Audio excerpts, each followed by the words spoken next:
От рано тогава. Здравей, бабо! Здрасти, бабиното. Казах ви малко баба и сега съм аз, нали, която... Днес ще ходим на Варна и чакам мама да ме вземе. Ще видим се съседна приятелка, само че не е тук, а някъде там при мама, някъде. И много се радвам днес, че се виждаме. Да. Чакай. Аз нарочно се осветлявам, защото имам майкарен на лицето. Да, имам. И затова аз се осветлявам и ставам по-мека. Не че там свети. Ето така.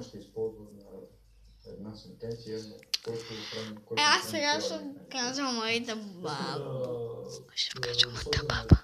Финал вече на тази тема. Ние в следващото издание на Доброто българи, драги зрители, ще продължим и с освен политическия коментар.